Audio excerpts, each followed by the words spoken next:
Good morning. My name is Marianela López-Galdos. I'm the Global Competition Counsel to the Computer and Communications Industry Association, CCIA.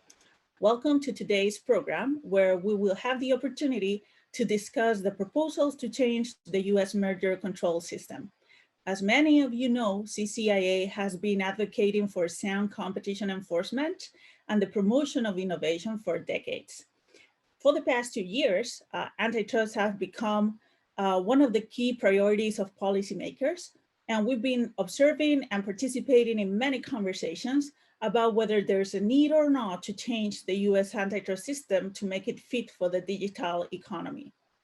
This year, we start to see proposals to make those changes. And one of the many proposals that we are observing, not only in the US, but also elsewhere, touches on the need or not to review the merger control system. As many of you know, in the US, transactions that meet certain thresholds need to be reported to the US authorities. Then the US authorities have a chance to review those transactions and decide whether they raise anti-competitive concerns or not. Policymakers have observed that there might be a risk that in the digital economy, because many of these transactions involve a startup, they don't meet the threshold to be reported to the US antitrust authorities. Therefore, the US authorities do not review those mergers that might or may not raise anti-competitive concerns. So that's why we see that some of the proposals are aimed at changing those thresholds or introducing slight changes to see whether antitrust enforcers can start reviewing more mergers. But these proposals raise, from my point of view, some questions regarding the impact it may have. So we want to know and learn how some of the proposals to change the merger control systems would impact the US innovation ecosystem. I think by now nobody denies that the US innovation ecosystem is a story of success, where many startups have been able to grow and promote new products and services for the end consumer. The innovation ecosystem involves a lot of dynamic futures, I would say. There are venture capitalists on the one side, there are innovators that are willing to take risk to promote their ideas, and they all do it in a framework where the exit strategy can be one where a company buys another one. So we believe that some of the changes to the merger control system that are being currently discussed could have potential effects on this innovation ecosystem. And we are worried that those effects might not always be positive. That's why we are very grateful today to bring together in one single conversation experts that form part of that innovation ecosystem. We have with us a risk taker, an innovator that created a company in Minnesota. We have an economist that is an expert in venture capitalism, and we have two of the leading voices from the US antitrust academia. And we believe that by putting together different viewpoints, different professional backgrounds that can bring their expertise to their table, we will be able to learn a lot from what is the best way forward regarding merger control system in the US. So without further ado, I leave you with my colleague, Trevor Wagner, who is the Director for Research and Economics at CCIA, who will be moderating this conversation. And we hope it's not the first and the last conversation. We hope to be able to promote more constructive discussions around the proposals to change antitrust system. I do wish you enjoy the program, and I hope to see you soon.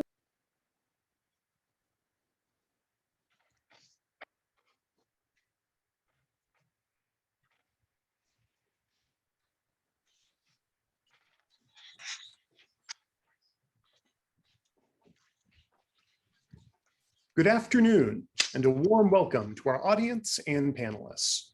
I am Trevor Wagner, Director of Research and Economics at the Computer and Communications Industry Association, and former Deputy Chief Economist of the US Department of State. I will be moderating this afternoon's panel.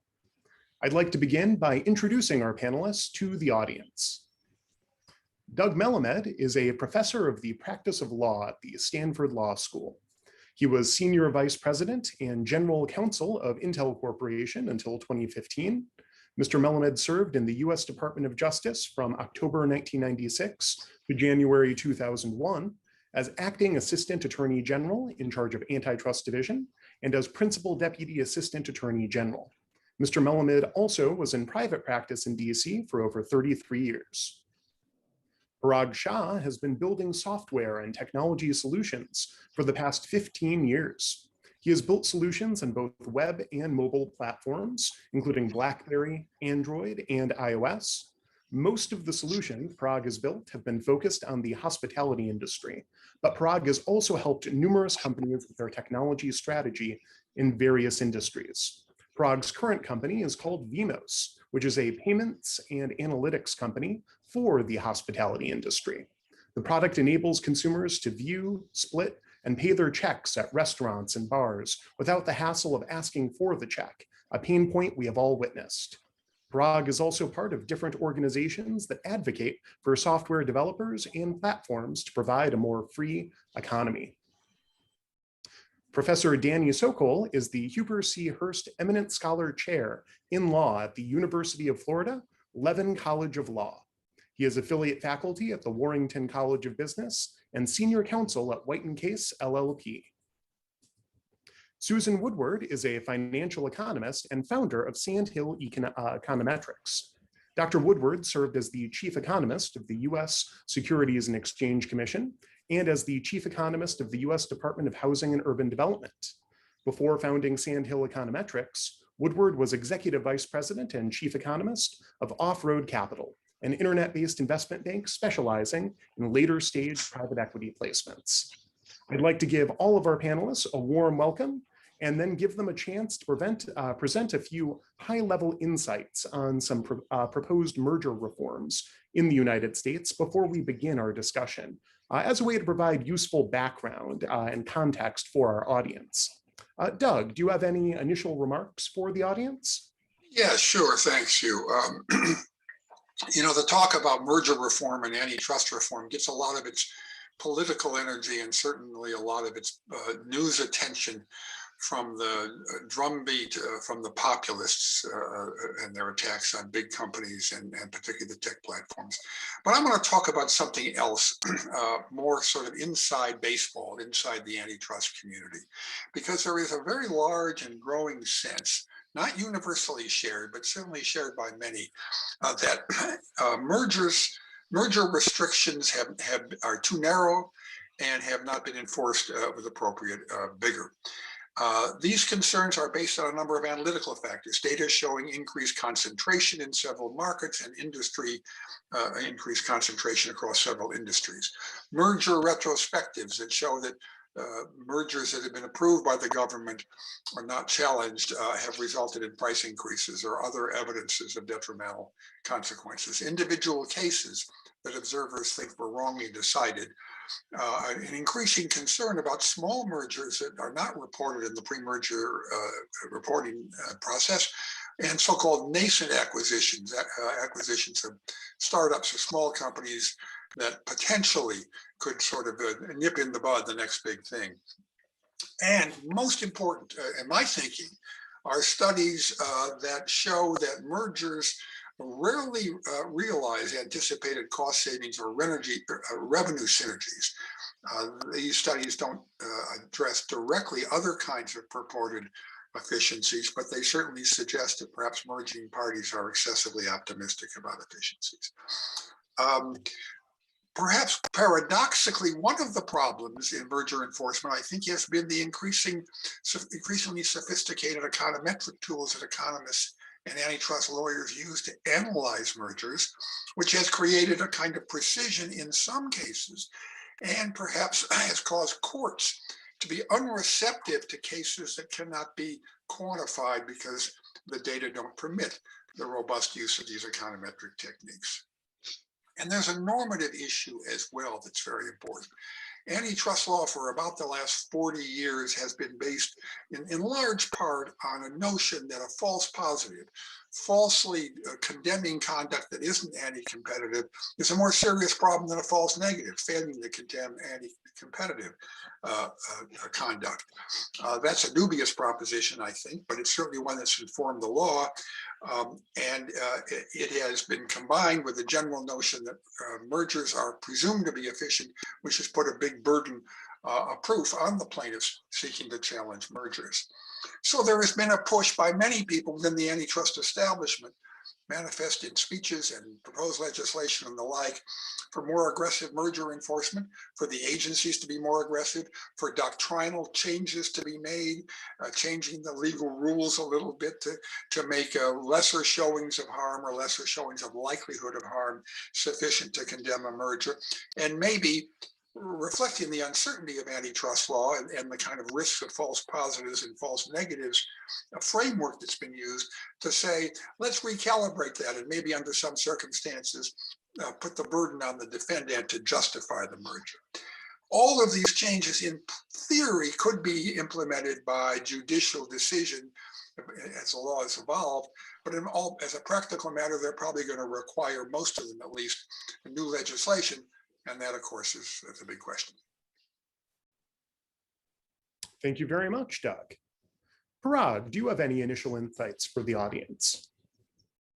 Yeah, I don't know how to follow that one up because that was pretty impressive, but thanks, Trevor, for the kind introduction. My perspective has really been from a developer and entrepreneur's perspective, and how all of these bills that are being looked at currently are going to be affecting what I call the innovation sector of small businesses that are growing, and a lot of them are looking to be acquired. The best way for me to kind of frame this up is, over the last, 20 plus years, we've sort of shifted, mostly in part to the internet, right? We've shifted to this dichotomy between what I call a builder and somebody who's actually running a company. And I think that there needs to be a conversation around what the differences are between the two. And for me, there are a lot of people now that I would consider in the builder category, where they find a problem out in the world and they go, I know how to solve this problem using technology. And they go and they solve this problem using technology. And obviously it's not that simple. There's multiple iterations that occur through that whole process, a lot of failure that happens throughout that process. But many of these people are not what I would consider traditional business people. They're not people that have gone to business school. They don't know the typical, revenue profitability numbers. They're simply just trying to solve a problem using what's in front of them. And a lot of times that's technology and software, versus people that I meet all the time that are more business people that have an idea based on making money, profitability, the metrics that you're used to hearing in a traditional business school. And then they leverage software technology in order to grow that or build the solution that they're trying to build. Now, neither of them are good nor bad, right? They both have their place in the world. But what we're seeing a lot, mainly because of the shift of how revenue occurs from, again, traditionally charging whoever the end customer is, right? A fee to buy a product or service, to a shift where a lot of times, an advertiser gets involved in the middle, and the product or service is given away for, I put in quotes, free to the end user, but there is some type of pathway in the middle that the business is making some revenue from in order to sustain themselves. That shift has really created a lot of different scenarios that weren't present with antitrust law previously, and that is causing a lot of problems, because if you look at the builders, and a lot of the builders, especially our BIPOC entrepreneurs, they want to build something, but they don't have the necessary skills to continue to grow that business and create what I would call a real company out of it. Many founders would say that they either hire a CEO, a traditional CEO that can grow that company, or they're looking to be acquired by a larger corporation that then allows them to have an exit strategy and create wealth in that capacity.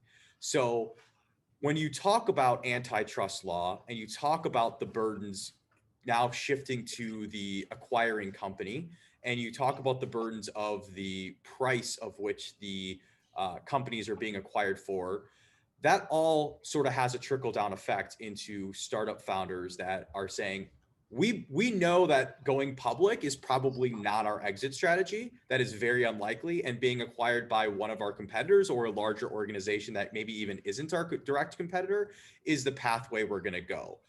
And therefore, investors, which are typically now required at some level, whether angel or venture capital, they are looking to invest for that same reason. How do we get a return of our dollars within a short period of time? And when I say short, I'm saying anywhere between 5 and 10 years, and get a multiple on our money through an acquisition. And the traditional sense of going public just doesn't happen in that amount of time. So all those things are really a factor when you look at antitrust. And the last piece for me as a developer, and what I'm very much an advocate for, is when you look at platforms and you look at what we've now deemed an app store, whether that's our traditional app stores from Apple and Google or even Amazon, but there are lots of models now in larger companies that have built a somewhat app store. I think we need to have better regulation around, if you consider yourself an app store, allowing everybody to follow the rules of your app store and be able to play in that space, I think is very important to innovation. And there are lots of companies that are not Apple and Google or Amazon that have app stores that don't play fairly in those circles, but we only discuss the larger corporations. And in those corporations, in my opinion, have very easy to follow rules for developers like myself. And it makes it easy for me to play in their arena.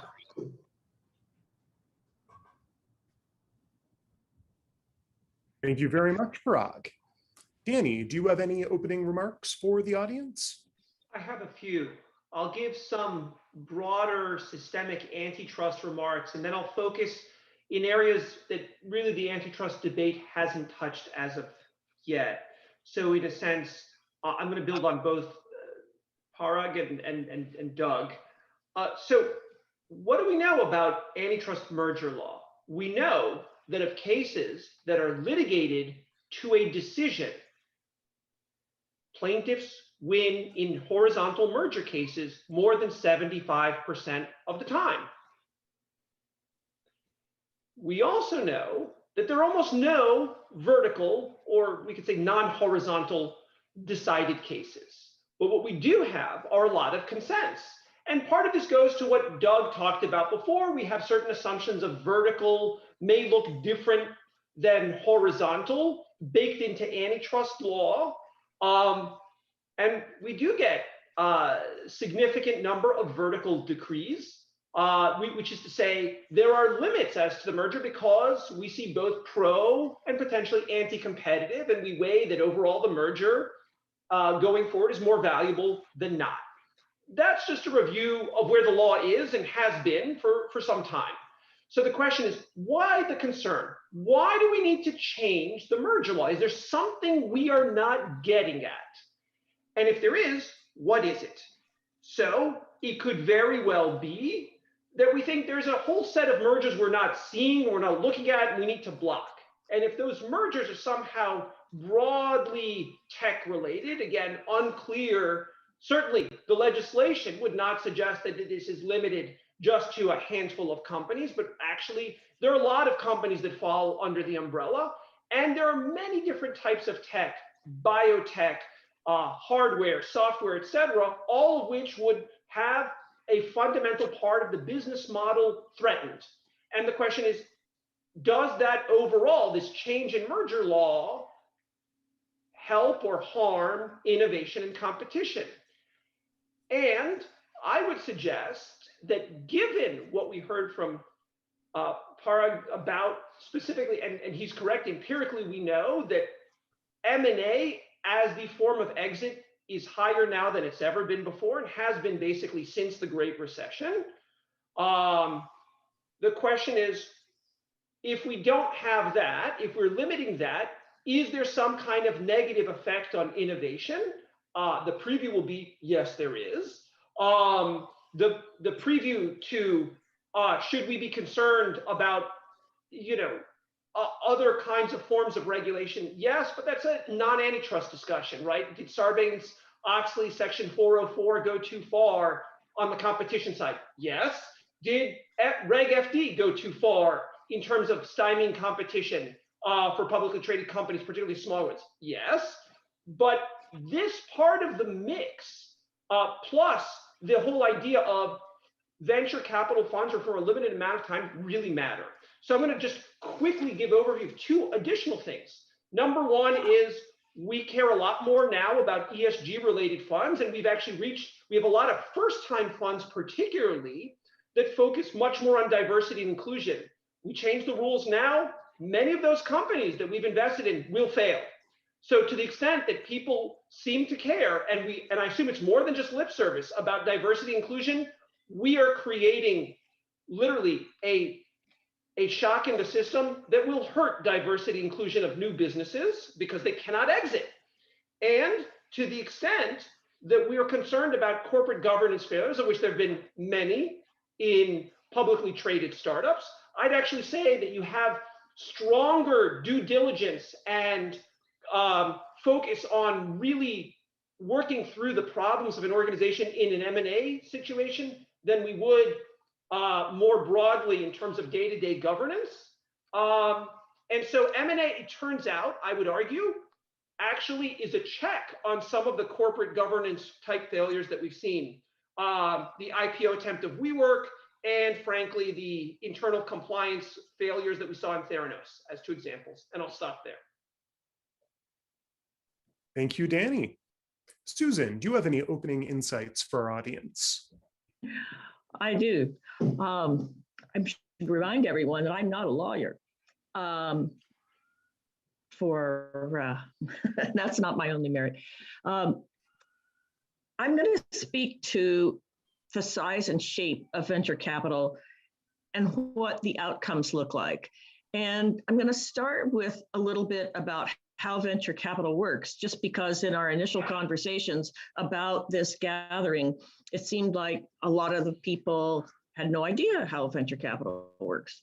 So some entrepreneurs will come up with an idea, and they might rustle up a little bit of money from friends and family to rent an office and print some business cards. And then they go around knocking on the doors of the venture capitalists trying to raise some real money. They're typically looking to raise $1 or $2 or $5 million as a first round of funding. And usually at the time of this first round, they only have an idea. They don't have a product. They don't have any customers. They don't have any revenue. So once they get that first round of funding, then they work on a product. Now, what happens to them after a first round? Only 1% of the companies who succeed in ever getting venture money succeed in going public after a first round. That's 1%, 1 in 100. About 25% of them fail. And so what that means is that either they shut down worthless, they don't go bankrupt, nobody ever goes bankrupt, there's no debt in this business, or they're sold for parts. You know, there's some code or a customer list or something that somebody wants. So that's a pretty high failure rate, a quarter of the companies after a first round. Then we've got about 70% of the companies who then will go and seek and get a second round of funding. So now after the second round, we have some more IPOs, a few good acquisitions, some more failures, and most of the companies will be exited by the time they've raised 3 rounds of funding. Some of them will go on to do 4 or 5 or 6 rounds of funding, but those are fairly unusual. So when we look at the outcomes, and we have in the American database, we have about 35,000 companies, and only 13,000 of them are still alive now. So the others have exited.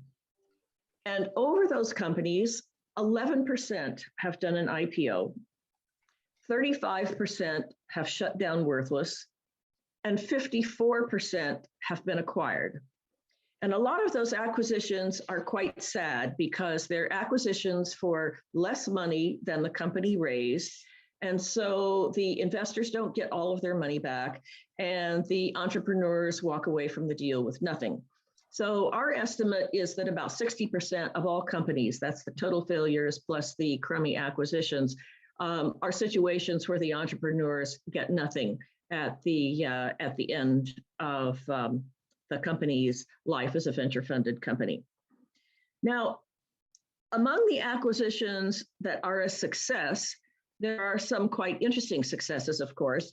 And of course, I believe that the reason people think overall that venture capital is such a money-making machine is because they only read about the successes in the newspapers. They don't read all of the details on the failures. So let me give you an idea of what it looks like. The total exit value for all the companies that have exited for venture capital is about $1.7 trillion. And this is over the period 1990 to 2020 Q1. And the amount of money that was invested in them was about 700 billion. And so that gives us an exit multiple of about 2.5, which is a good rate of return if you take it over 10 years, but is not the 10 times your invested value that a lot of people like to talk about. And finally, I have some thoughts on what part of the acquisition space the antitrust people might be interested in. They would not be interested in the total failure acquisitions.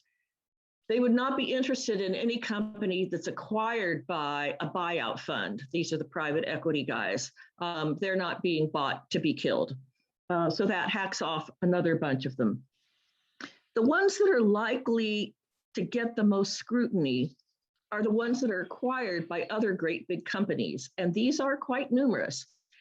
If we take the top 25 acquirers, so these would be, actually Cisco is the number one, not the biggest company, but they've acquired at least 100 companies in our data. But the Apples and the Googles and the Microsofts and the biotechs, whatnot, we have more than 1,000 venture-funded companies that have been acquired by 25 big public corporations. So that, I don't know which ones are the likely subjects of killer acquisitions. If the VCs are really good at figuring out which ones are the likely ones and they don't fund them, then the rest of the water is not poisoned. But if they're not good at figuring that out, and so everyone is suspect of being at some point a killer acquisition, then the depression of activity could be bigger. Thank you. Thank you, Susan, for giving us some good financial and economic context. Now that we've had a chance to get your initial perspectives, I'd like to begin our discussion proper. I will direct a question, each question, to one panelist. Once that panelist has finished their response, other panelists are highly encouraged to respond as well. And I will participate as well when I see an opening for continuing our line of inquiry. To get things going, in the past year, we have witnessed a number of politicians propose changes to antitrust law and competition policy. Two of the most prominent voices calling for such reforms and changes are Senator Klobuchar, who is the sponsor of the Calera bill, and Representative Cicilline, the lead author of the House report on the investigation of competition in digital markets that was released last year. Doug, can you compare and contrast the Klobuchar and Cicilline approaches to antitrust for us? Well, I'll take a stab at it. And let me start with this maybe ultimate conclusion. Senator Klobuchar and Congressman Cicilline are not talking about the same thing. They're not having the same conversation. Let me put this in context. For about the past 40 years, antitrust law has been exclusively focused on economic welfare. And that has a lot of complications about precisely what does it mean. But basically, antitrust law has consisted of has two requirements for every antitrust violation. One, that there be anti-competitive conduct, which is basically conduct that tends to harm competition without any efficiency or welfare enhancing benefits. That has the effect of increasing market power, which is the ability of the benefited firm to take action that reduces economic welfare. That's what antitrust law is all about. Senator Klobuchar, in the kind of spirit of what I was talking about in terms of the concerns about what I call mainstream antitrust folks at the outset, her bill is an effort, a kind of technocrat's effort to make incremental changes to antitrust law in order, better according to its proponents, to further the interests of economic welfare. Now, the kinds of changes I talked about earlier, presumptions and burdens of proof and changing the standards and so forth. Now, the discussion we've had for the last few minutes about venture capital and the impact of heightened merger scrutiny on one of the exit routes for startup companies and whether that would trickle down to affecting venture capital investment is a very important conversation. I think it has not gotten the kind of detailed attention in the antitrust mainstream that other issues have gotten, but it has not been ignored. And it is one that can be analyzed, and I think we'll discuss more of that later, within the framework of a focus on economic welfare. That's what Senator Klobuchar is attempting to do. Representative Cicilline is doing something very different. He is a representative of the populists. You can think of Senator Warren, Senator Sanders, Senator Hawley in a somewhat different way. They're not focused on economic welfare. They are focused on inequality in economic and political power and wealth, and fairness and equity, to use a fashionable term these days. They want to break up or regulate big firms, particularly the tech platforms, not to promote economic welfare, but to promote equality and fairness. They're really uninterested in economic welfare. You referred to the House Majority Staff report under Congressman Cicilline's chairmanship last fall. 450 pages of criticism of the tech platforms with no discussion of economic efficiency or economic welfare. So as a practical matter, this much more radical approach will have to depend, I think, on legislation, because it's a much heavier lift for the courts to get to by case-by-case evolutionary decision-making. And so for the Cicilline approach in particular, all eyes should be on Congress. For the Klobuchar approach, even if there is no legislation, the push to make some of those incremental changes might be manifest in judicial decisions in the coming years.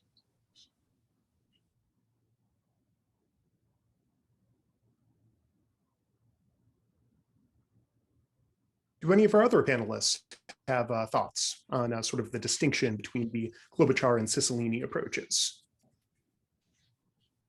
Can I jump in for 1 second for sort of a neither but an additive thought, which is we now have, as of earlier in the week, yet a third populist approach, which is the Republican populists.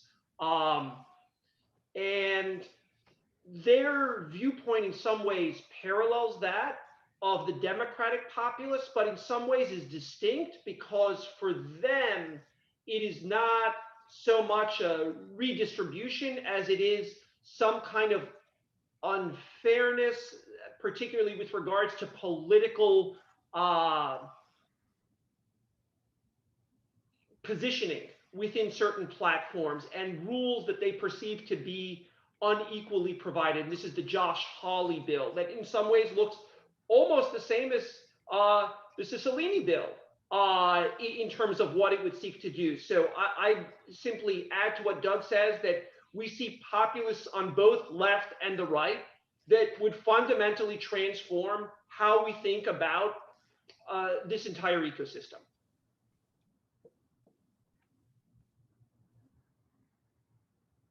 No, that is definitely a point that we are seeing quite a bit. One actually question for both Doug and Danny on this. You've both mentioned that this populist push is a significant shift away from sort of the established case law. Is there any sort of economic language that you're seeing in the populist push that could sort of provide a case law path to get there, or would this absolutely depend on a legislative push? Well, I think First of all, the what I call the exclusive focus on economic welfare was judge-made. Antitrust law, the statutes are very terse and ambiguous, and it's well recognized antitrust law evolves in a case-by-case way over time, and it was the courts that embraced the so-called Chicago school thinking and this focus on economics. So in principle, they could back away from it, but that's a big lift, and the courts are very conservative and unlikely to do it.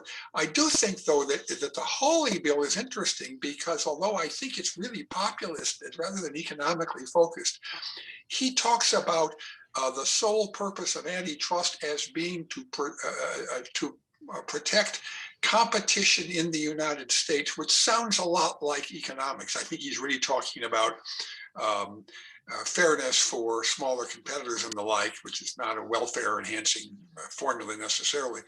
But I can imagine that kind of rhetoric being seized upon by some courts to give it traction to move in the direction that the populists would like the law to go. I'll just add by saying, as is often the case by people who take a strong position, they use whatever arguments are helpful for their end position. So they'll embrace economic analysis only when it's convenient and then ignore it when it's not. But frankly, they're not alone. This is what all advocates do. We just see it more pronounced and in ways that perhaps are a little more inconsistent with populists, because on the one hand, they say, oh, we don't believe in this, except for when we do, as opposed to, let's say, advocates within the economic world that will conveniently look at only those studies and emphasize those studies that are helpful and minimize those studies that are not. So it's a question of degree, but I think the populists are far more outcome determinative than people within the economic framework.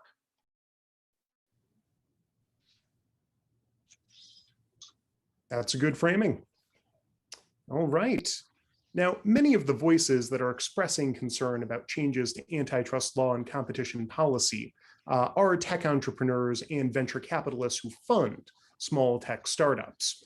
Now, Parag, as a tech entrepreneur, what has caught your attention about these recent antitrust proposals? We've heard from Doug and from Danny about sort of the legal perspective there, but as a tech entrepreneur, are there any recurring themes in these recent antitrust proposals that you're paying particular attention to? Yeah, there are a few that are, to me, something that we need to focus on as a community. And I think one was what Doug actually mentioned, 2 times ago when he spoke, and it was about the welfare, right? And I think that for startup entrepreneurs, leveraging these current platforms are very, very critical to our success. And I say why it's really critical to our success is because we have to be where our customer is. And our customer could be an end consumer or it could be another business, but we have to be where they are. And if those end customers are on these platforms, we have to be on those platforms. And so when you look at the amount of wealth that's been generated by entrepreneurs over the last decade, because their ability to scale on these platforms is so much more cost effective and fast, when before that was not the case. So when you look at breaking these platforms up, it's very concerning to entrepreneurs like me because people don't understand what it takes to build on a particular platform. So let's take a very, very simple example between the Android, the Google, Play Store, and the Apple App Store.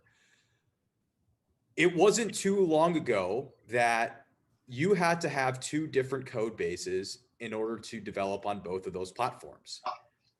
In order to maintain those 2 code bases, it would cost money and resources and time and everything along those lines. And so you had apps or app developers that would build on one platform over the other, at least initially, right? And so now we're seeing where you actually see a lot of times Apple and Google working together. As much as they may be competitors, they actually end up working together, and you see a lot of cross-platform apps being developed where essentially it's one code base that can work both on iOS as well as Android. And I know I'm simplifying things here, but for the sake of this conversation, it makes development a lot easier. Now, you had Microsoft, for example, launch their own platform or their own app store. And it wasn't that their product wasn't good. It was that there wasn't enough users for app developers to say, I'm willing to spend resources on developing for that platform. So many of us decided not to, and we're simply waiting for more users to be onto that particular platform. When that never happened, it was sort of a double-edged sword, right? Microsoft didn't gain the traction that they needed to on their platform because users weren't there. Users weren't there because the apps weren't there, and so it sort of spun in this notion. But it is really, really important to realize how many more resources it takes for us as app developers to go across, 10, 15 different platforms. Another quick example would be Facebook and the acquisition of Instagram. Now, in order for us to develop an integration with Facebook, we automatically develop an integration with Instagram, which is a very nice thing to be able to have. And it's one less integration that we as app developers have to worry about. So the speed and the resources it takes to build these businesses are much less than before. So that's one thing that we all are really paying attention to. Another aspect to the venture capital side of stuff is when you look at lowering the acquisition threshold, I believe Senator Klobuchar is looking at $50 million as the new threshold. It makes people second guess whether or not they want to acquire us or acquire any startup versus building it on their own. And I think that, Susan, you mentioned this earlier, it's not necessarily immediate that these acquirers, these larger corporations, get immediate value from these new companies that they acquire. It's not a one-to-one apples comparison. And so if they are questioning that even more, I think that there are more problems that startups face to get acquired, to have those conversations, potentially even lowering the value of these startups to go under this sort of new threshold that's being brought to the table. And venture capital, to Susan's numbers and points, they're not perfect. They make way more mistakes than they make right decisions. And hence why, they're not, you don't just see a plethora of really successful venture capitalists that are out there all the time. They realize that they're only looking for 1 to 3 of their portfolio to make these acquisitions worth it. And so if you're all of a sudden getting these acquisitions to be less, they're not going to be willing to take as many risks into other startups that they realize that their failure rate is probably 50%. And they're okay with that because their metrics, speak to that. And the last point that I think we're looking at is the burden seems to want to be shifted from the government and antitrust law to the companies, right? The acquiring companies, saying they have to prove that they are acquiring and aren't anti-competitive. And when you put the burden on them, now they're having to extend a lot more resources to go through an acquisition, which again affect entrepreneurs like myself and the entire ecosystem, because innovation doesn't happen in a line. It happens in a very squiggly way where we're all trying things, failing repeatedly over and over and over again until something magically works. It's not a science for sure. If it were, we would all be way more successful in life. But it's something that requires a lot of iterations. And if we're not able to produce those iterations, we're not going to see the innovation that we've seen over the last decade for sure, definitely over the last 20 to 30 years. And we're going to see, in my opinion, way less competition. And we need more competition, and those iterations and those acquisitions create more innovation and more competition that is bettering everybody's lives and is creating more wealth for more players in this economy. So I think that's actually a very good launching point for the next line of inquiry I was hoping to get into. Because it seems that one implication of what Parag has just discussed with us is that expected future exit opportunities are very important for entrepreneurs and venture capital. And I'm curious about the possible consequences downstream of changes to antitrust policy that limit mergers, acquisitions, and more broadly, exit opportunities for startups and their early investors. Now, Danny, you've looked at antitrust law and competition policy from the perspective of encouraging entrepreneurship and innovation. So I have a bit of a two-part question for you. How might we expect venture capitalists to respond to these changes in antitrust policy? And how might existing tech firms who find themselves unable to acquire startups respond? Because as Parag pointed out, it may be the case that they shift away from acquiring. Well, then what would they do instead? In a sense, both questions are what would they do instead? So we know from what Susan already told us, venture funds have a limited shelf life. You have to pay out to your investors.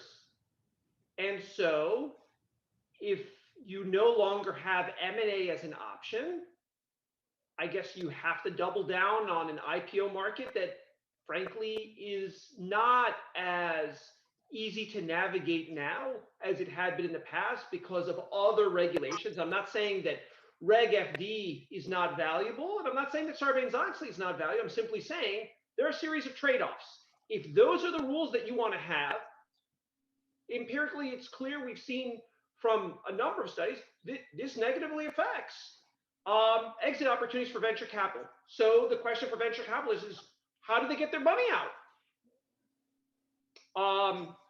So that's a problem. That's a big problem. And it's one that I think that the legislative proposals haven't really thought through. So a similar one where we have seen not well thought through in terms of the competitive aspect would be GDPR, another significant regulatory burden. So it turns out higher privacy may be a good thing, but there are real competitive effects. And what have we seen in Europe as a result? Again, we know this empirically, less investment in venture capital and frankly, more early sell-off. Why? The regulatory burdens are higher. So what's going to happen to venture capitalists? They'll invest less. If they cannot get their money out, they will not invest. And that hurts the ecosystem. It hurts innovation. Means for developers like Parag, we simply do not have opportunities for them to really grow the way that they want to grow and for them to make money. By the way, I'd say there's yet a third stakeholder. What about the founders, right? They want their money too. And here's the beautiful thing about the current system. When there is robust M&A, it's not like the founders say, I'm 32 and I'm retiring and the next set of years I'm going to do absolutely nothing. No, they end up being serial investors, serial founders. They either start their own VC fund or their own angel fund, or they start another venture with a lot of their money. We're going to lose that too. What would companies do? Well, on that, I'd say we have to understand why they acquire in the first place. What's the motivation? Let's assume there's not some kind of market power monopolization impetus, right? And if that's the case, they're looking at complementary assets, right? Growth and successful commercialization requires more than just money, right? We need, for them, it's another piece that they can add with regard that, and what do they offer the entrepreneurs? Manufacturing, operations management, regulatory expertise, better marketing and distribution, creating broader value. When they can buy a complementary asset, they can put it into the overall framework better. So think, for example, about your professional sports team. You have a strong team and you want to move a strong team to be a championship team. You may just need one or two additional players because you have a system that works. So what's going to happen? It's no different than sports. You basically say the free market through free agency is shut off to you. So what does it mean? More internal growth. And It means a longer pipeline to get to success, number one. Number two, it's a little difficult for these companies because you know what? They're the ones now responsible. They're taking on a lot more risk for each one of these ventures. The reason why it's easier to buy is because they pushed the risk outside their company. And basically, they're only acquiring the ones that they think are the most value creating. So we're actually adding risk to existing companies, number one. Number two, it's just going to be a longer process for us to get the value creation that we would get from acquisitions.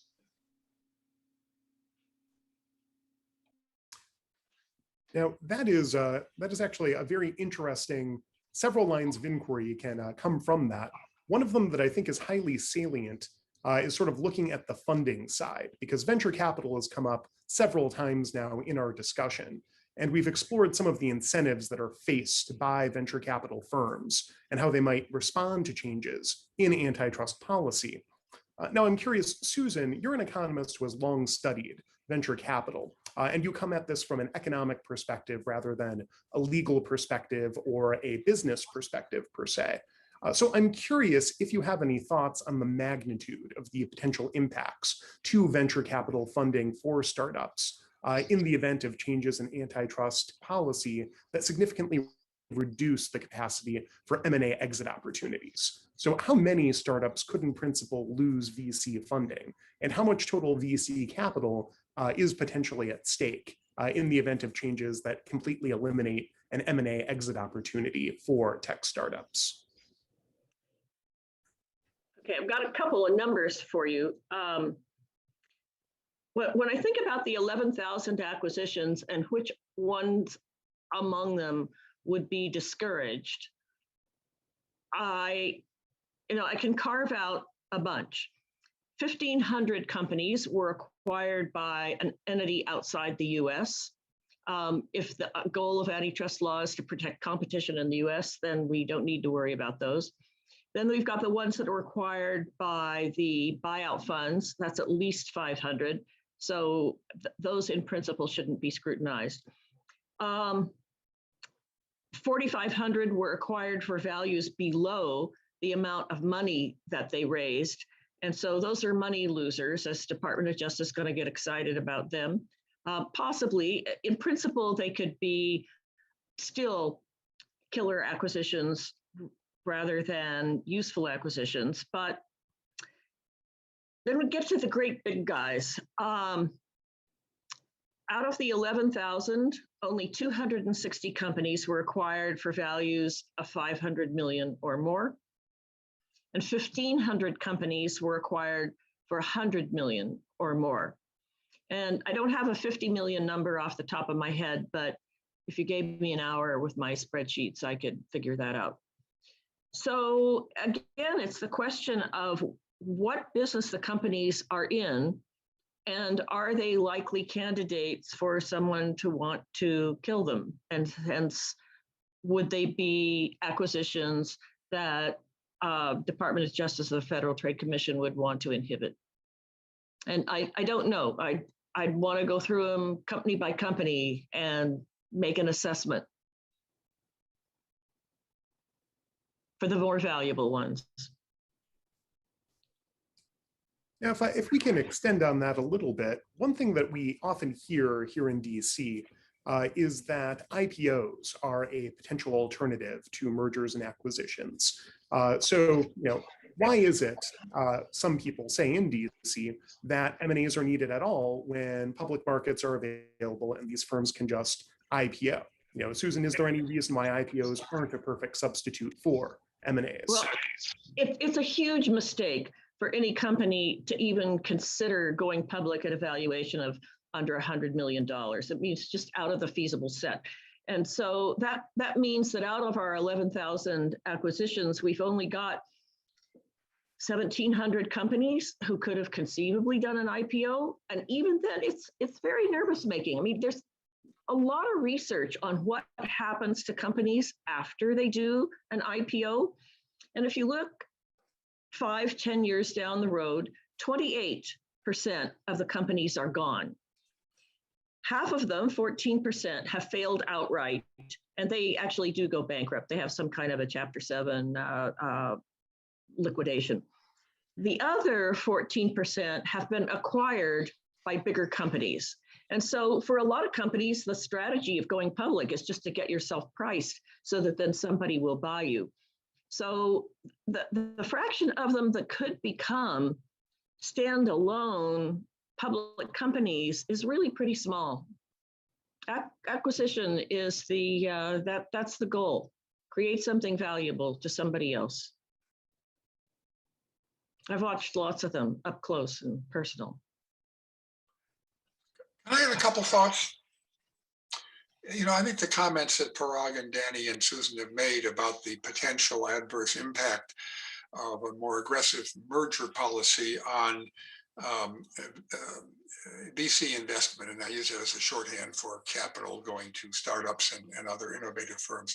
These are serious issues that deserve a lot of attention. But I think we have to remember, put this in context. First of all, no one is saying certain firms can't exit. The question is are there one or two potential acquirers for whom the exit is problematic? Secondly, and perhaps more important, remember, we're not asking the question, what does it look like to the investors when they want to sell to Google and the lawyers or the government tells them you can't do it? That's obviously bad news. The issue is ex ante at the beginning of the investment process. What does it do to the likelihood of investment in socially desirable enterprises to imagine that there is some possibility that if this firm develops in a particular way, that it will not be permitted to be acquired by one or two particular potential acquiring firms, even though it could exit under any other conceivable, whether it's private equity, special acquisition vehicle, IPO, or a sale to some other firm. So I don't know the answer to the question, but that question of what it does ex ante to incentives of investors is a different one from how it looks at the time when the firm is unable to engage in a transaction it wants to engage in. And secondly, when you consider the ex ante incentives, remember, we don't want to create incentives for firms to engage in investments that have no real value except the ability to extract a buyout from a firm that's going to want to take them off the board. We don't want to encourage investments for firms looking to do incremental complements to Google or Facebook rather than to do something truly innovative. And we don't want to encourage investments that are based on the prospect of an anti-competitive acquisition by a big firm because of the possibility of creating a real competitive threat. So the question becomes, ex ante, what is the impact of some incremental targeted increased aggressiveness of antitrust enforcement on the flow of capital to those kinds of truly innovative and efficient investments to which we want capital to flow? Important question, tough question. I just don't know the answer.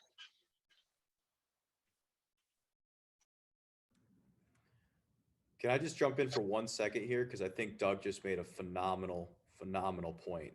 And I appreciate that you actually said what you said, because I agree that it may come off that people like me are saying like, oh, this is going to kill all innovation. That is not the case. There will be more innovation. There will be more exits. There will be new ways of people to get their capital out. But something that I think is important is when investors go in front of investors, and again, broadly using venture capital as the source of doing it, many times the acquisitions that happened with these really large firms are public knowledge of what they've been acquired for.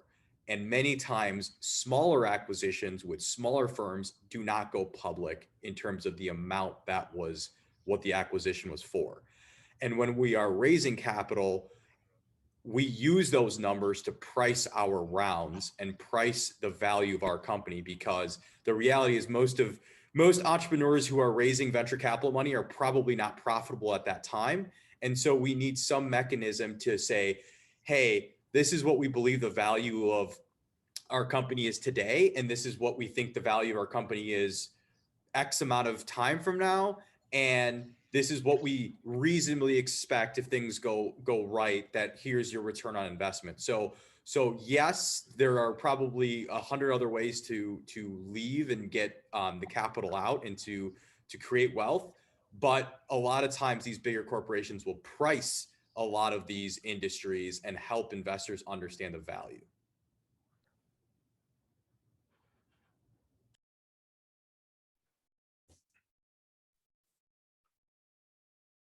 Thank you, Parag. Danny, I see that you have your hand up as well. Yes. So I thought Doug's intervention was absolutely spectacular. There's only one thing that I would note. So, and by the way, Parag also correctly says it's not that venture capital ends, it simply shifts.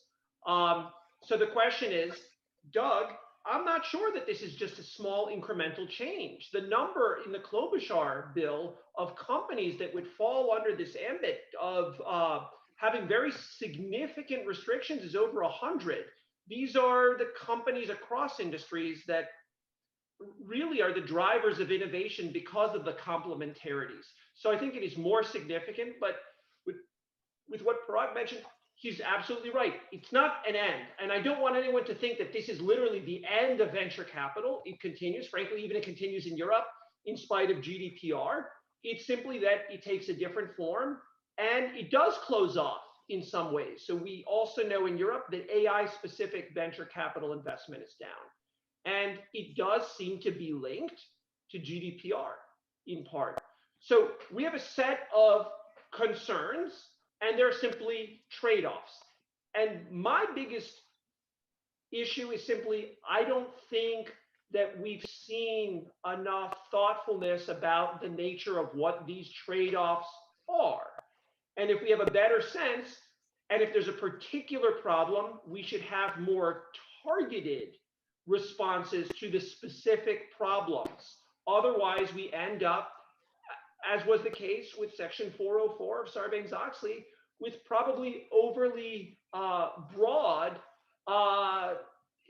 regulation that does hurt IPO value. As Susan said, you simply will not have IPOs below a certain threshold. And that really does seem to be a function of Sarbanes-Oxley.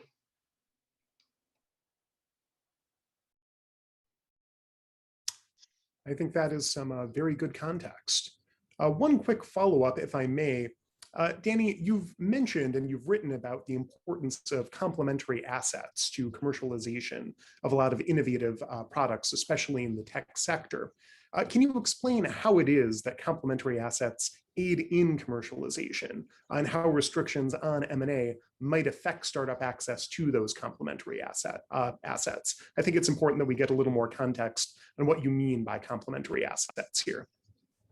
Sure. So when you benefit from an innovation, it's not just a novel product or service, but the complementary asset basically allows for speeding up and successfully introducing innovation to the market, which allows for better commercialization. So we've seen this across a lot of traditional industries, the traditional typesetter industry, biotechnology, even solar industry, right? We see this a lot in pharma. So what would be complementary? So what are a lot of pharma companies? Essentially, they are private equity shops that happen to have really good marketing and distribution. So what do? They look for these smaller companies that have some kind of new therapy. Those smaller companies do not have that marketing ability. They do not have the overall ability in terms of just processing the pharmaceutical, right? They don't have the operational expertise.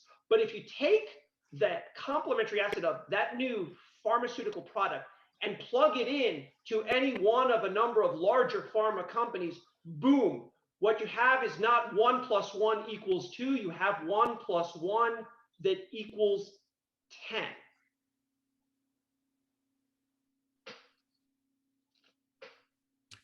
You know, that's good additional context. One thing I'm actually a little bit curious about here is when it comes to complementary assets, you're describing an ecosystem. that is sort of built by certain companies that can create more value. I'm a bit curious if you have thoughts on how these ecosystems would have to respond if they had to engage in this innovation internally. So to use the pharma example, if they couldn't acquire other pharmaceutical companies and they had to engage, to internalize all of that risk, how might they respond in terms of risk management or in terms of, changing their investment decisions? Here, I think we'd see the creation of more walled gardens.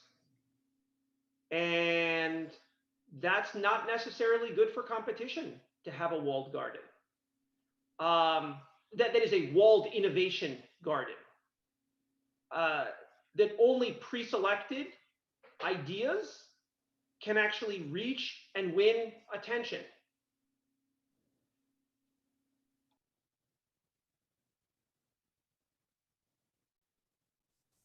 That's interesting. This walled garden approach, it's a term that, I've heard more and more and read about more and more. I'm a little bit curious if any of our panelists, not just Annie, do have any thoughts on sort of the consequences of, forcing larger platforms to engage in a walled garden investment approach instead of considering whether or not an existing product that's demonstrated some sort of promise would make sense to add to their existing ecosystem. Just wondering if anyone has any thoughts on that.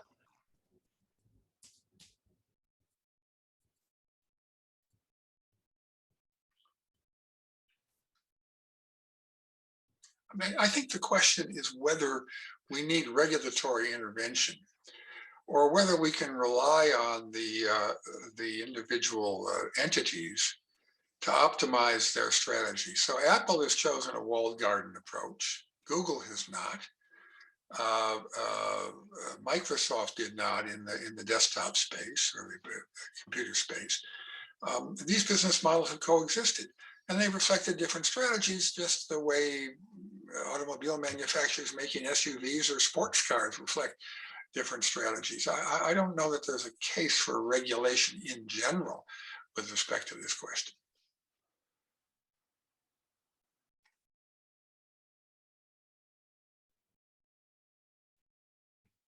All right.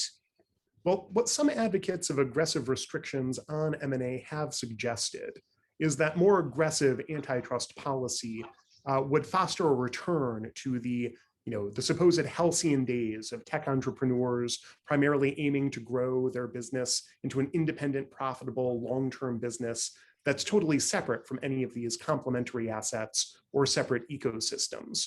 Now, I'm curious in particular about Parag's perspective here as a tech entrepreneur. Now, do you think that aggressive antitrust policy would lead to an increase in the number of startups intended to provide services that are separate from existing platforms and ecosystems?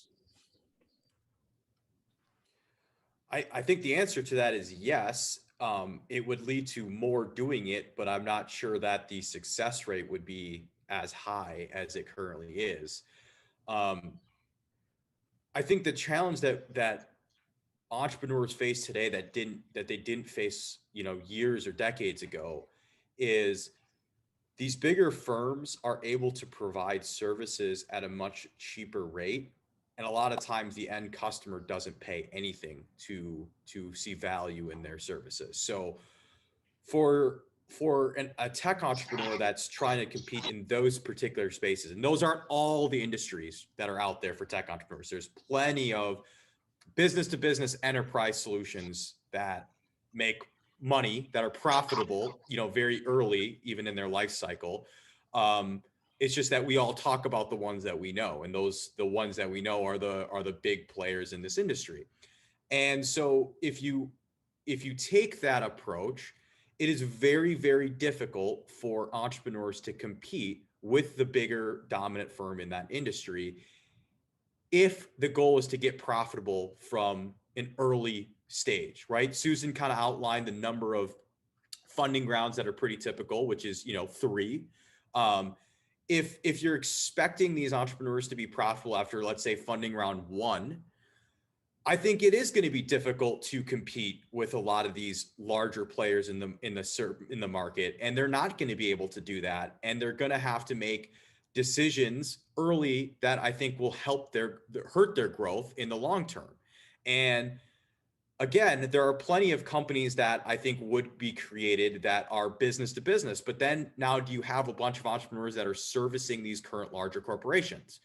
And I will say, in a very small environment, I live in Minneapolis, Minnesota. And in a very small environment, I actually feel like what's happening here in Minneapolis is very, responsible for what's happening in this ecosystem as a whole, right? You have a bunch of Fortune 500 companies that were created a long time ago that became really, really dominant. And the entrepreneurs here are a lot more risk averse because they have these dominant players in their backyard, and they build services and technology to feed into these corporations, which is great because they can become profitable very, very quickly. They have a number of customers that are ready to buy their product or service. But what ends up happening is you don't have the big exits and the big players that compete that we see out in California, New York, Boston, and other, on the coast. Essentially, you don't see those because, again, the focus is around how do you become profitable after round one of venture capital, or maybe even how do you get profitable with friends and family money, right? If you have enough of that, and how do you sell something that one item, you can hire one more person and that sort of keeps repeating, but your growth is completely dependent on this bigger player in the market. And that, to me, is killing innovation because the innovation is leading to these bigger markets, and they're essentially using these services as staffing mechanisms for their company. And these companies don't have the ability to grow outside of that, and they're just selling repeatedly to these. So yes, to long response to your question, yes, I think entrepreneurs have always figured out ways, and they will always continue to figure out ways to monetize, to create solutions to problems that exist in the world, but it's going to look different than they have looked in the past 10 years if that were to change.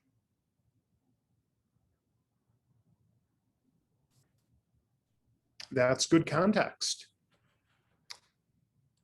Now, one, sort of continuing on this line of considering what those who are proponents of changing antitrust policy have been sort of raising in the press. One common criticism of current antitrust policy is that the now dominant consumer welfare standard in case law constrains government authorities from preventing mergers and acquisitions that may impact markets through, for example, monopsony power. Or that may lead to a larger firm or an increased number of larger firms without actually causing an increase in prices or reduced options faced by ordinary consumers. Now, Doug, I'm curious about this. Can the consumer welfare standard in case law address monopsony? And also, should we be concerned about the sort of Brandeisian concern about firms just growing large, even if prices aren't trending upwards and the variety of options available to consumers isn't necessarily dropping? Is there something to be watchful of here? Well, those are two very different questions. Let me take the first question. Yes, the consumer welfare can and does and has for decades addressed buy-side or monopsony antitrust concerns, including in labor markets, and it has addressed non-price harms. The Microsoft case, for example, had nothing to do with price. Browsers were given away for nothing. The case there was about innovation. It was about reducing the likelihood of an unidentified possible new entrant in the future. So I think with some degree of conviction that the attack on the consumer welfare standard is a complete red herring. It is a rhetorical device that is used by the populace to discredit antitrust law in pursuit of a very different objective. If you're focusing on economic welfare, the consumer welfare standard, which by the way is really nothing more than a badly named determination that that's what the antitrust law is about, economic welfare, is perfectly capable of addressing non-price harms, innovation harms, quality harms, and harms in buy-side markets, including labor markets. Now, the other question you asked, whether the new Brandeisian folks and their concerns about the big tech firms are well placed, and I'm going to answer it from an economic perspective, not from a distributional equality of power perspective. It takes me back in a way to what Parag was saying a bit earlier when he was saying it's very difficult for firms, and he happens to mention town I grew up in, Minneapolis, the startup firms to do other than, in effect, complement the existing behemoths. So look, you are a startup company and you are concerned about being in the shadow of Google or Facebook or Honeywell or whatever it might be. And you have to ask yourself, what are the mechanisms by which you get harmed by taking them on, rather than simply trying to make peace with them in perhaps a less valuable form of entrepreneurship? Well, the two ways you can get harmed are, one, by anti-competitive conduct that they might engage in, of all sorts of restrictive contracts and interfering with your supply lines and whatever. Antitrust law in principle is capable of policing that. And the other is that you can't compete because the incumbent, this is, I think, particularly likely to be true of the big digital platforms, have enormous scale economies, network economies, scale economies, scope economies, that make them, it would appear, not only impregnable, but sort of on a trajectory of almost boundless growth. Now, I'm sure predictions like that will prove over time to be wrong, but it kind of looks that way from this perspective. So you could look at it in the traditional antitrust way and say, look, if your problem is simply that Google's too efficient, it has huge scale economies and data and can make better products or do better job satisfying advertisers with targeting, you're just complaining about welfare enhancing efficiency. What's the problem? One might say, however, that the problem is that we're nipping in the bud startups that might really be the next big thing. Maybe, and I have no views about the merits of the Facebook Instagram merger, but maybe an Instagram that could have survived without being acquired by Facebook would have been the next big thing and revolutionized social networks, and we'd all be better off for it. So you might look at the competitive landscape and say, you know, when you're dealing with entrenched firms of the size and power of some of the major firms in the country now, and if you really believe that the entry barriers, in effect, are huge and not likely to abate in over a considerable period of time, maybe we should regulate in some way, tie their hands in some way to make it easier for Parag's entrepreneurs to take them on.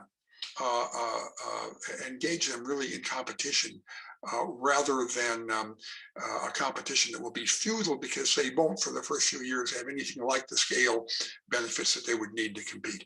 That's a very dicey proposition.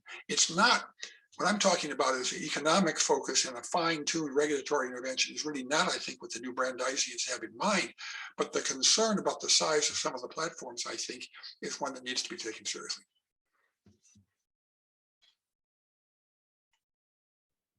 Danny, I think I saw you raising your hand there. So just three quick things. Number one, I agree with Doug's overall point of antitrust covers this. I want to say just 3 points. Number one, we have only, in my mind, two possibilities. The neo-Brandeisians, frankly, haven't read Brandeis, or alternatively are disingenuous. So when they say antitrust is only about price, maybe they should reread Chicago Board of Trade, Brandeis's most famous antitrust decision, or read Brandeis's writings on the limitations of Dr. Miles, where he wanted full-out rule of reason rather than some per se illegality, which suggests that there's competition on non-price factors. So again, ignorance or disingenuousness, neither are a good place. But if the concern, as Doug said, is what's the next big thing? I'm going to just make a very simple observation. The next big thing is not exactly what we have now. The next big thing is different. And I think it's mistaken to think that we want to see the next, frankly, Microsoft and something that competes better in terms of a Windows-based operating system. That's not what Microsoft did. Microsoft has just as much market power in Windows now as it did when DOJ brought the case against Microsoft. By the way, great case, stands the test of time. we don't, that's not how innovation happens. Innovation happens, the kind of innovation, frankly, that venture capitalists and corporate venture capitalists are willing to invest in is a bit different. They want to invest in not building the better same mousetrap. They want to build something that's not a mousetrap. They want some kind of different innovation, because that's how you overtake and leapfrog incumbents in fast moving tech markets, whether it's biotech or hardware or software or ag or what have you.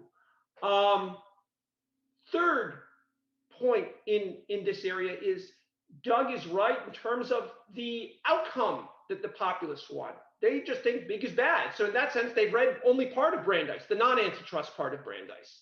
And if big is bad, they are going to simply reverse engineer the rules to basically atomize a lot of larger companies. And so the question we ask ourselves is, what does that mean? It means, to the extent that there are network effects, and by the way, Doug, I would say that we have some network effects, but there are also some limits to when network effects don't matter as much.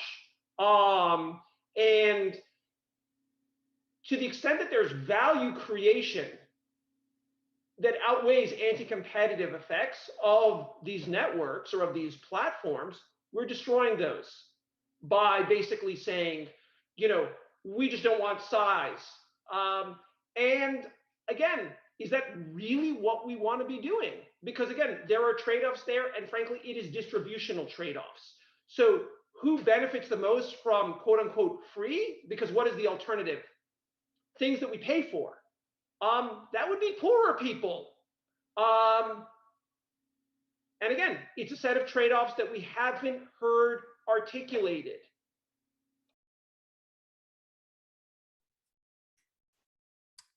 That's definitely, actually, that lines up quite well with an audience question that I've received, one of which it focuses on a provision of Calera that would overturn the Amex and Trinco rulings and allow merger review to examine just one side of a multi-sided platform.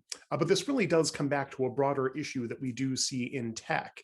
And that is, given the proliferation of these multi-sided platforms, particularly in the tech sector, in which often one side faces ordinary users who receive a service for free, and then other sides of the platform face advertisers, business users, and the like.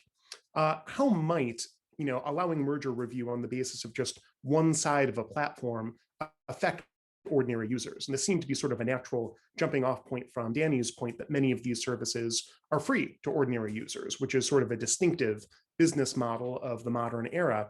And I'm very curious if any of you, Danny or anyone else, have thoughts on sort of this provision of Calera allowing one-sided merger review. What might we see for these ordinary users? Well, I'll start. I'll try to be brief. I think the American Express, Ohio versus American Express decision in the Supreme Court was horrendous from beginning to end in many, many ways.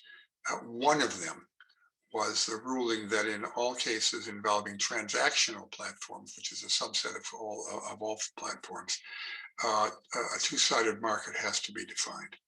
That makes no sense as a matter of economics or law if you understand what a market is for antitrust purposes.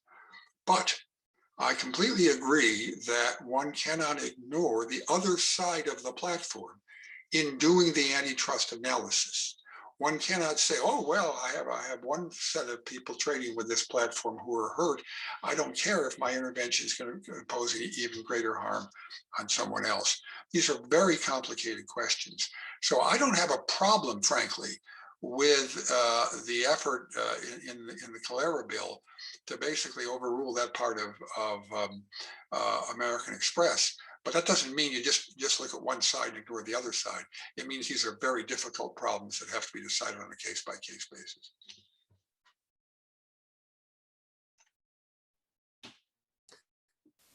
Now that's an interesting take. I do think that the. Go ahead, Danny. Sorry, didn't mean to talk over you. Doug has taken on the Amex part. I'll take on the Trinco part. So I think there are aspects of Trinco that are fine. Some of the dicta one might say went too far. So there's some parts that, again, I think are defensible, but if we are concerned long-term, we might say, has Trinco basically prevented some types of cases that we would have liked to see? And it's not simply Trinco, but Linkline. The answer, I think, is yes. And the question is, what are the trade-offs there? If, in fact, we think that Trinco/Linkline foreclosed a lot of decent cases coming in, that's a concern. The question is it, does that work? Do legislative overrides work generally? The empirical work looking at the Administrative Procedure Act suggests not really. In employment law, not really. And so part of it is you bring the kind of test cases that to chip away at some excesses. Every decision has some excess, largely because the decision that gets decided is not the one that judges going forward necessarily focus on the most in terms of language. So if you cut some of the excessive language, I think that's more effective, frankly, via court cases.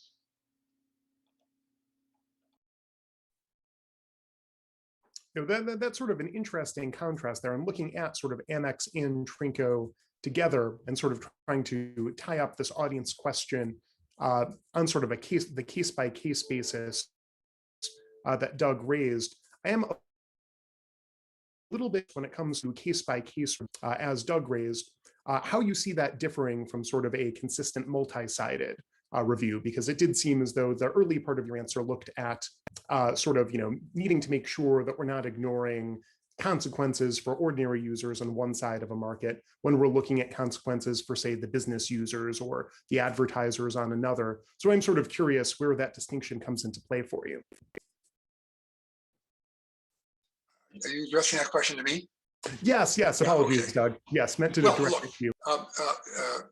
A market definition exercise seeks to identify the competitors that constrain the individual firm's economic power. You're trying to ask the question, basically, of does this firm have market power, the ability to charge excessive prices and the like, or is it constrained by rivals?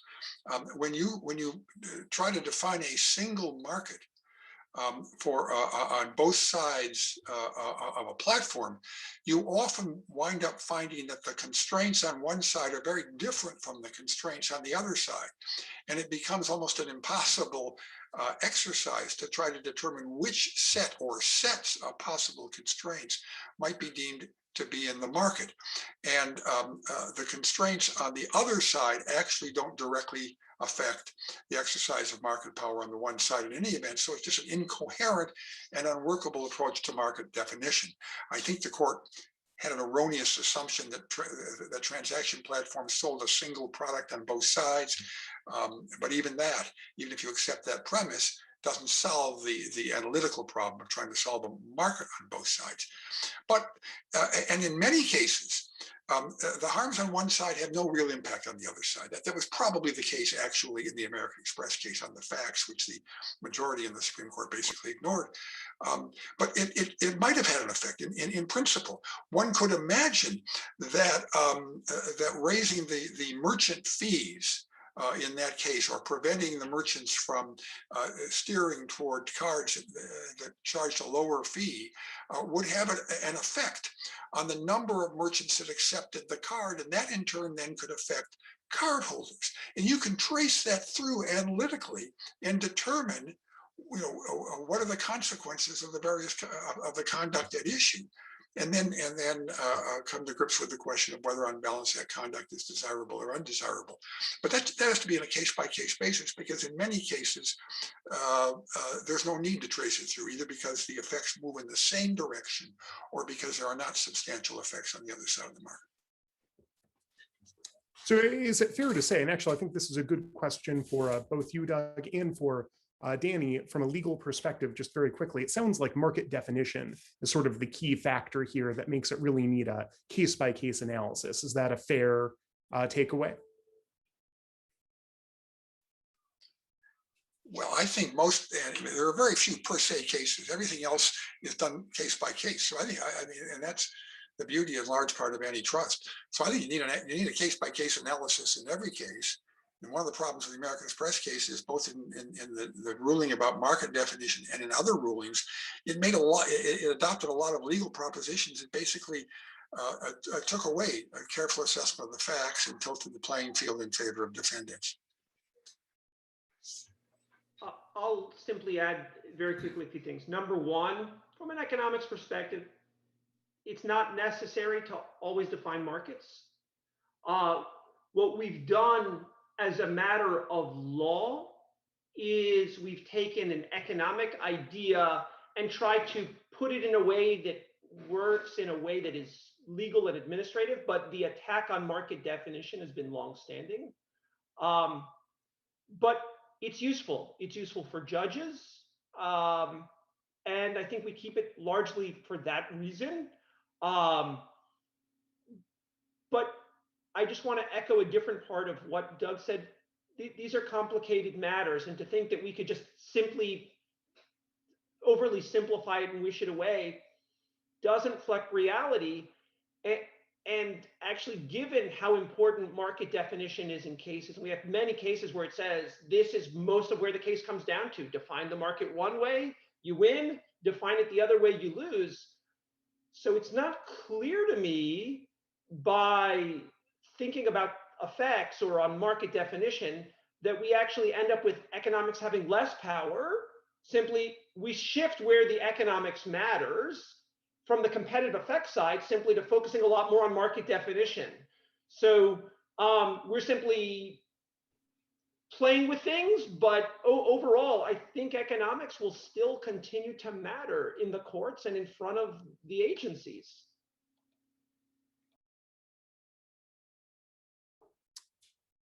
I think as an economist, I can't say that that necessarily makes me deeply unhappy. But no, it's definitely one of those classic cases where the intersection of law and economics in antitrust is always important on both the market definition side and on the competitive effects side. And with that, I see that we have reached our 2 o'clock appointed end time. I'd like to thank our panelists for giving us so much of their time and so many valuable insights. And I'd like to thank our audience for tuning in and listening to us. Thank you very much.